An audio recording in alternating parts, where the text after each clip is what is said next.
سلام، وقتتون بخیر. خوشحالم که میبینمتون. من فردوسی هستم، روانشناس کودک و نوجوان. اول از همه یکم با هم آشنا بشیم، بعد ببینیم که چه کمکی از دست من ساخته است.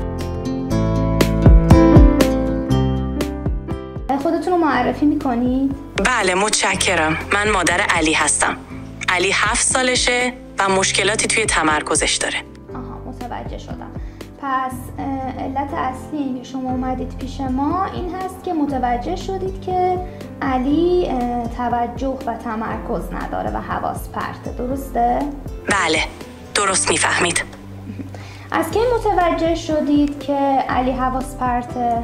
از همون اوایل مدرسه. علی کلاس اوله و از وقتی که وارد مدرسه شد شما متوجه شدید که حواس پرته. خب بله. توی درس ها تمرکز نداره یا توی بازی یا فعالیت های روزانه هم همین مشکل رو داره؟ بیشتر توی درس هاست. فعالیت های روزمره رو بعضی وقتها. وقتی که داره کاراشو انجام میده مثلا اگر یه اتفاقی بیفته سریع حواسش پرت میشه؟ بله، راحت حواسش پرت میشه. چی بیشتر حواسشو پرت میکنه؟ مثلا صداها یا تلویزیون. وقتی که باهاش در مورد یه مسئله صحبت میکنید که اون موضوع یکم طولانیه، تا آخر به حرف شما گوش میده یا وسطش به نظر میرسه که به حرفاتون خیلی دقیق گوش نمیده؟ بعضی وقتا گوش نمیده و حواسش پرت میشه. چقدر طول میکشه که یه کاری رو به آخر برسونه و اون فعالیت رو انجام بده؟ معمولاً طولانیه. این اتفاق تا حالا پیش اومده که وسطش کارو ول کنه و بره سراغ یه کار دیگه؟ بله، بعضی وقتا رها میکنه و میره سراغ یه کار دیگه. معلمش چه نظری در این مورد داره؟ توی مدرسه بیشتری مشکلو داره. توی خونه کمتر. معلمش چیز خاصی گفته در مورد این حواس پرتیش؟ گزارشی به شما داده که شما بخوای به من بگی؟ معلمش گفته که تمرکزش توی کلاس پایینه و گوش نمیده. شده که تا حالا وسایلش رو گم بکنه یا فراموش کنه، یه سری حرفای معلمش رو یا حرفای شما رو فراموش کنه؟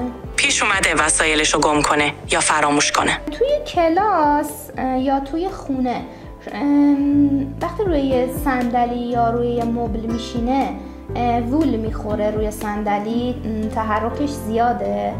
نه، معمولاً بیقرار نیست و آروم میشینه. توی بازی کردن یا کارتون نگاه کردن چطوره؟ کارتون رو تا آخر تماشا میکنه یا نه حوصله‌اش سر میره؟ بله، تو بازی یا کارتون تمرکز داره، تا آخرش میشینه نگاه میکنه. خوابش چطوره؟ غذاش چطوره؟ خوابش خوبه، غذاش هم خوبه.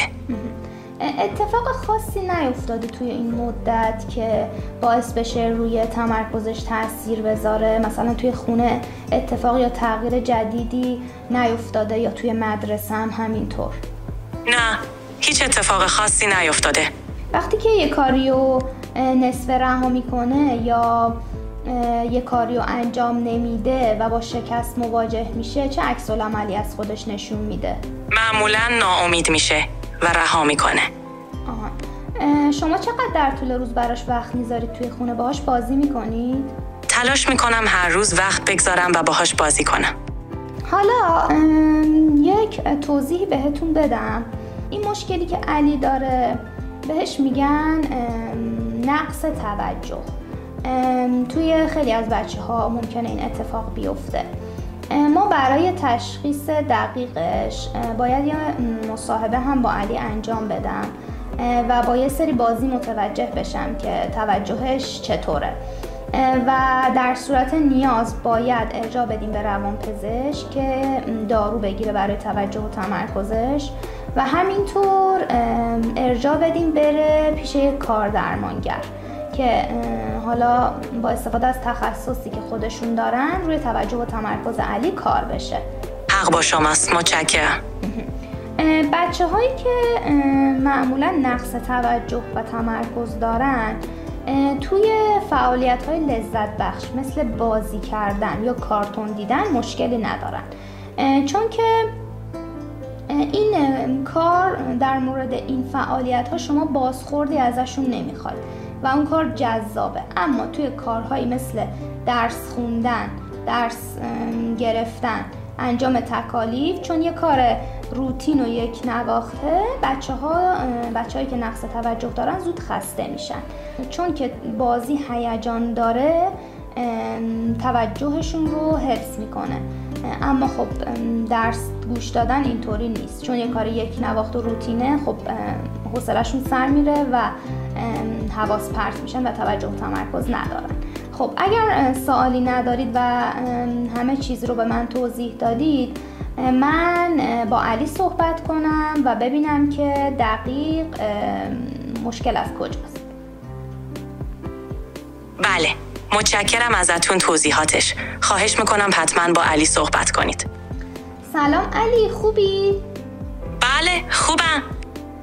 خب بیا یکم خودتو به من معرفی کن، منم خودمو بهت معرفی کنم.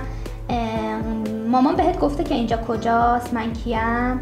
مامان گفت شما روانشناس هستید و میخواید کمک کنید. خب علی، مامانت درست گفته. بیا با هم یکم در مورد مدرسه و خونه حرف بزنیم. تا حالا شده که توی مدرسه مثلا معلم درس میده تو حواست پرت بشه یا به حرف معلم گوش ندی؟ آره، بعضی وقتا حواسم پرت میشه. بعد حواست پرت میشه چی کار میکنی؟ حوصله ندارم گوش بدم. وقتی که میخوای یه تکلیفی رو انجام بدی که معلم گفته، اگه یه صدایی بیاد تو به تکلیف نوشتنت ادامه میدی؟ نه، حواسم پرت میشه. خب شده که بعضی وقتا مامان که داره باهات صحبت میکنه، بعد در مورد اون صحبتش ازت سوال میپرسه، بعد تو بگی یادم رفت چی گفتی؟ آره، بعضی وقتا نمیدونم چی گفت. اگه بخوای چند تا کارو پشت سر هم انجام بدی، مثلا مامان بهت بگه این کارو انجام بده با این کار، تو چی کار میکنی؟ بعضی وقتا یادم میمونه، بعضی وقتا یادم میره. خب علی، بیا با هم چند تا بازی کنیم. من میخوام که چند تا جمله بهت بگم، بعد وقتی که اول جمله میگم سینا میگه، تو اون کارو انجام بده. ولی وقتی اول جمله هیچی نمیگم، نباید اون کارو انجام بدی. باشه؟ باشه. خب مثلا الان بهت میگم سینا میگه دستاتو ببر بالا، تو باید دستاتو ببری بالا. باشه، دستامو بالا برم. بپر بالا. باشه. سینا باشه. میگه بخند. باشه، میخندم. پاهاتو دراز کن. نباید انجام بدم. سینا میگه دستاتو تکون بده. نباید دستامو تکون بدم. خب دستاتو بچرخون. نمیپرم. خب بیا چند تا بازی دیگه کنیم. من 2 تا عکس بهت نشون میدم که توی این عکس 3 تا تفاوت داره. تو باید به من بگی عکس بالا با عکس پایین چه فرقی داره. باشه؟ هر موقع آماده بودی عکس‌ها رو با هم ببینیم. باشه، آماده. خب حالا به من بگو توی عکس بالا چند تا تفاوت داره؟ هیچ تفاوتی نداره. خب یکم دیگه بیشتر دقت کن، ببین چیزی با هم فرق میکنه توی عکس. نمیتونم تفاوت پیدا کنم. خب باشه. علی، من یه دونه داستان برات تعریف میکنم، به این داستان گوش بده. باشه؟ باشه، گوش میدم.